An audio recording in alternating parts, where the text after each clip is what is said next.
جب سرفراز کو پتہ چلتا ہے کہ غزنوی گھر پہ نہیں ہے تو وہ دعا کے گھر جاتا ہے اور اس سے انتہائی بیہودہ انداز میں بات کرتا ہے، اور جب باتوں ہی باتوں میں وہ حد سے زیادہ گری ہوئی بات کرتا ہے تو دعا کو بہت شدید قسم کا غصہ آتا ہے اور وہ بنا کچھ سوچے سمجھے سرفراز کے منہ پہ ایک زوردار تھپڑ مارتی ہے، اور تھپڑ مارتے ہوئے دعا کو غزنوی کے نوکر دیکھ لیتے ہیں اور یہ خبر جعفر تک پہنچ جاتی ہے، اور پھر جعفر یہ ساری باتیں غزنوی کو بتا دیتا ہے۔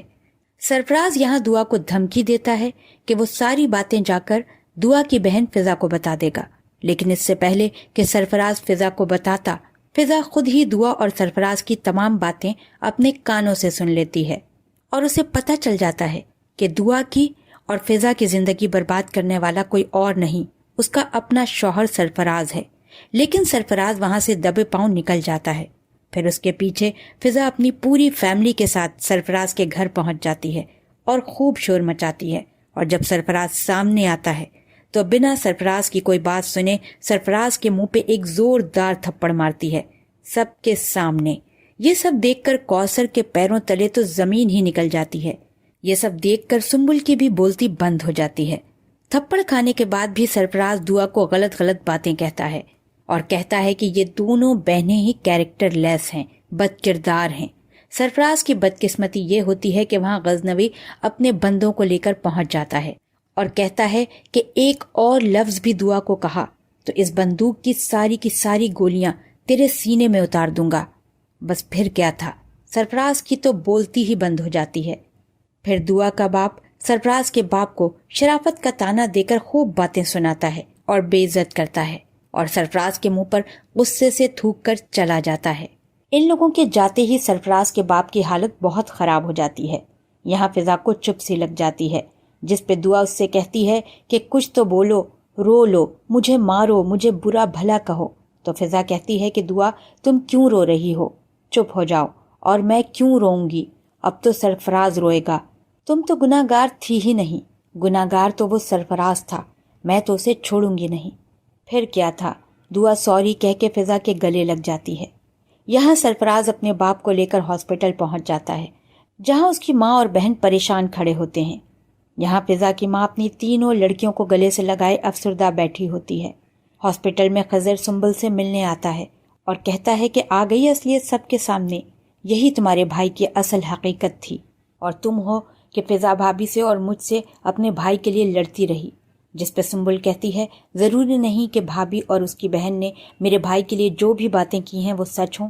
جس پہ خضر کہتا ہے کہ تمہاری یہ غلط فہمی میں بہت جلد دور کر دوں گا، ویسے بھی ہم پولیس والوں سے سچ زیادہ دیر تک چھپ نہیں سکتا، لے آؤں گا تمہارے بھائی کی اصلیت سامنے، پھر دیکھتا ہوں کہ کیسے تم اس سے مکرتی ہو۔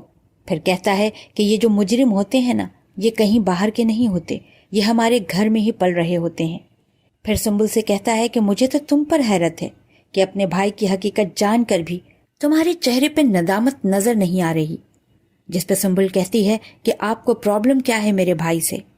جس پر خضر کہتا ہے کہ پرابلم تمہارے بھائی کو ہے سب سے، اسے عادت ہے ہر کسی کی لائف اسپوائل کرنے کی۔ جس پر سنبل کہتی ہے کہ آپ یہاں میرے ابو کے لیے آئے ہیں یا مجھے باتیں سنانے؟ خضر کہتا ہے کہ جب میں فضا بھابھی اور ان کی بے بسی کو دیکھتا ہوں تو دل کرتا ہے کہ تمہارے بھائی کو پھانسی چڑھا دوں۔ تو سنبل کہتی ہے کہ دیر کس بات کی ہے، جلدی کیجیے تاکہ آپ کو بھی سکون مل جائے اور آپ کی اس بھابھی کو بھی سکون ملے اور ان کی بہن کو بھی۔ یہ بول کر سنبل وہاں سے چلی جاتی ہے۔ یہاں غزنوی دعا سے کہتا ہے کہ جو ہوا سب بھول جاؤ، تو دعا کہتی ہے کہ میں فضا سے نظریں نہیں ملا پا رہی، مجھے لگ رہا ہے کہ یہ سب کچھ جو ہوا میری وجہ سے ہوا ہے، میں قصوروار ہوں اس کی، میں نے اس کی خوشیاں کھا لی۔ جس پہ غزنوی کہتا ہے کون سی خوشیاں؟ سرفراز جیسا شخص کسی کو خوشیاں دے سکتا ہے کیا؟ مجھے یقین ہے کہ فضا بھی اس سے تنگ آ چکی ہے، اس لیے ایسا ری ایکشن آیا ہے اس کا سب کے سامنے۔ غزنوی کہتا ہے کہ تم خود کو الزام مت دو، تم نے کچھ نہیں کیا۔ تو دعا کہتی ہے کہ جب آپ سب کچھ جان چکے تھے تو آپ نے مجھ سے کیوں نہیں پوچھا؟ تو غزنوی کہتا ہے کہ میں منتظر تھا کہ تم خود سے مجھے سچ کب بتاؤ گی۔ تو دعا کہتی ہے کہ میں بتانا تو چاہتی تھی، لیکن کیا بتاتی کہ سرفراز جو میرا بہنوئی ہے وہ وہی شخص ہے، ابھی اس نے اتنا ہی کہا ہوتا ہے کہ غزنوی کہتا ہے کہ سب بھول جاؤ۔ جس پہ دعا کہتی ہے کیسے بھول جاؤں؟ پہ غزنوی کہتا ہے کہ کیا چاہتی ہو تم؟ تو دعا کہتی ہے میں چاہتی ہوں کہ وہ تڑپ تڑپ کے مر جائے، جس پہ غزنوی کہتا ہے اور فضا سوچا ہے کہ اس کا کیا ہوگا؟ پہ دعا کہتی ہے کہ اسی کا تو سوچ رہی تھی کب سے، اسی لیے تو چپ تھی آج تک، اپنے اندر ہی اندر خود کو مارے جا رہی تھی۔ مجھے ایسا لگتا تھا کہ جیسے میرا دل پھٹ جائے گا، لیکن میں چپ تھی، اس کا گھر بسا رہے۔ پھر دعا رونے لگتی ہے اور کہتی ہے کہ مجھے سمجھ نہیں آ رہا کہ میں کیا کروں۔ اس پہ غزنوی دعا کا ہاتھ تھام کر اسے تسلی دیتا ہے اور کہتا ہے کہ پلیز تم ٹینشن نہ لو، میں تمہارے ساتھ ہوں۔ یہاں دعا کا باپ دعا کی ماں سے کہتا ہے کہ میں تو سرفراز کے باپ سے سختی سے بات کرنا چاہتا تھا، لیکن وہ تو بیچارہ اسپتال میں پڑا ہے ہارٹ اٹیک لے کر۔ تو دعا کی ماں کہتی ہے کہ ایسی گری ہوئی اولاد والدین کے لیے آزمائش ہی ہوتی ہے۔ ادھر حویلی میں غزنوی کی بھابھی کشمالہ، جو کہ غزنوی کی بیوی بھی ہے، وہ اپنی بچی کی بیماری کو لے کر کافی پریشان ہوتی ہے۔ اس کی بچی کا بخار ہے کہ اتر ہی نہیں رہا تھا۔